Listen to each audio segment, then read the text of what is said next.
Her up into a biochromatic integrator, which is a device that's a blending of alien science and old Atlantean science. Hi, we're here at the Source of Life Expo, and we're here with Glen. And Glen is going to share with us a little bit about the Philadephia experiment and some other phenomena that have occurred.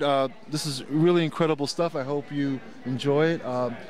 We're here on Channel 17, and it's 11 p.m., and I'm glad you're watching the show. Well, in 1943, the government was conducting experiments which were originally envisioned by Nikola Tesla and Albert Einstein in the 20s, which were to create a field, an electronic field, which would cause invisible. Now, what Nikola Tesla tried to tell the government, and they didn't listen to him, was they were making something invisible by making it leave the space-time continuum as we know it. And he wanted safeguards such as making a wristband that the sailors would wear, which would let them know where in the universe they were in reference to the ship. And because the government said, no, we don't want to spend the extra $500 a wristband, Nikola Tesla backed out and then was later killed for his trouble, theoretically. How did they know that the wristband will help them or keep them in that location? Well, basically what the wristband was designed to do was to maintain the 0 point of the person's consciousness on board the ship. See, when the ship left the space-time continuum, what would happen was the ship would become the universe for that person. And then that's what the wristbands would allow the person to know. And without the wristbands, the person was just like floating in space.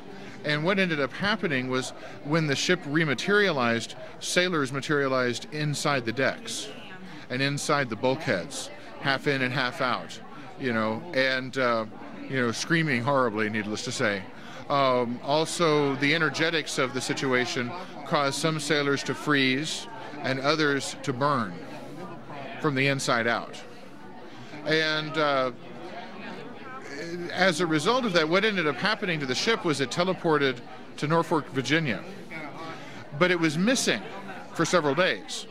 And that's where the Montauk Project comes in, which supposedly took place out at Montauk Point in an old abandoned Army Air Corps station, which was then given over to the Air Force, which was also one of the sites where Nikola Tesla had been digging tunnels for one of his free energy programs.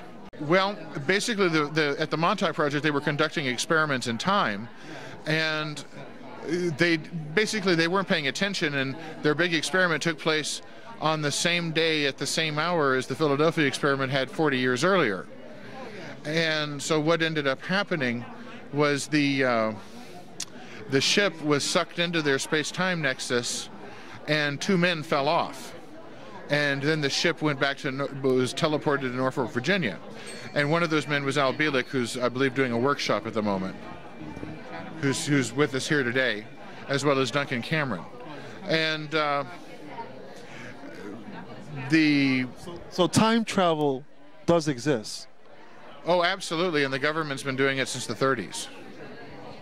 How would you get more information on that, on time travel in itself? And could individuals time travel without a machine or a mechanical apparatus? Well, a gentleman out of California named Nick Nocerino got the entire file on the Philadephia experiment out of the Freedom of Information Act. But the thing is, although all that information is supposedly available to the public, they change the codes by which it's filed every day. So unless you know the code that day, you can't get it, and it takes about 48 hours to get the codes for a file for the file. So basically what happened was Nick Nocerino went to some of the far viewers that were trained by the CIA and said, "What's the file number for this?" Got it, walked across the street, punched it into the computer, got the file, walked out. And it included pictures of everybody, including Al Bielek and a variety of other people that had said they were involved but couldn't prove it because their minds had been wiped by various government agencies. Well, they said he was the station manager.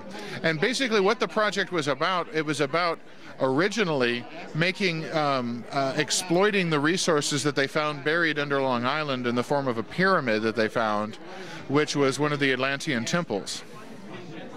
And they had to use some sort of a sonic key to open it up. And after they had opened it up, what they ended up finding inside was the technology that later went into CDs, the technologies that went into surface barrier transistors, which are still not allowed to be produced for anything other than military purposes in the United States, even though they were supposedly invented in '71, and a variety of other technologies. Do you know the location of this pyramid? Well, it's supposed to be about a mile down underneath Montauk Point. And actually, I do know some people that have been going out there to do seismic sonographic testing to see if they can detect tunnels under there. And every time they do, the sheriff immediately shows up and says, "You folks can't do this." And they're like, "Well, it's public land." And they're like, "Oh, you can't do this," and throw them off. So, you know, I've been to Montauk Point, but I've never noticed any kind of military station or naval station there.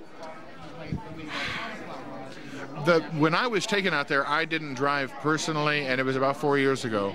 But there is a base that's still out there. I mean, I've been on it. I know that Al or Phil Gruber particularly could give you the address and tell you how to get there. You know, this is tonight out there. They're having a panel discussion. Yeah. Out there in Montauk? Yeah. You guys going to be there? Well, Al and Duncan are. I got to stay and watch the booth. You know, somebody's got to make the money to pay for everything. So, what's the end result with the Philadephia experiment? What have we learned? What are our mistakes? Well, we've learned that we should have listened to Nikola Tesla, and we've learned that maybe it might be time for the American public to start demanding that the other 200 of Nikola Tesla's patents be released again.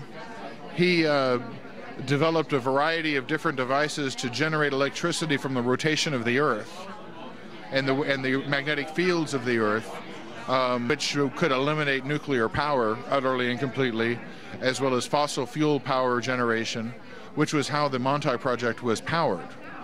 That's the only way they could generate the bevawatts of energy that were necessary to open time portals. We've learned that the government is willing to let private companies, which, see, the Montauk Project wasn't a government organization. With all this phenomena, because this is quite fascinating. I've always felt that time travel is possible because of the molecular structure of things and space and time and Einstein's theory. What is the future when it involves time travel? What does it look like now? Well, I hope that there isn't much of a future, because every time we go off into the past, we create alternate timelines, which stresses reality today.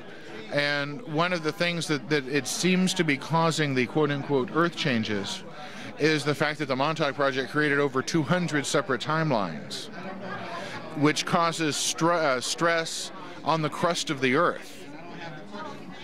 And it causes earthquakes, and it causes volcanic eruptions. It could cause the axial tilt of the Earth.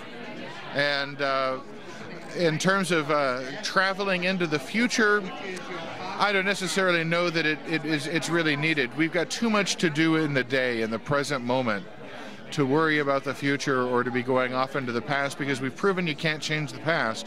Because every time the Montauk Project went off into the past to change things, all they did was create another timeline that ran parallel to our own, and those people couldn't get back to us, and we couldn't get to them. Although there does seem to be, Well, thank you, Glenn. You know, this is a really fascinating educational situation with the Philadephia experiment and the Montauk experiment.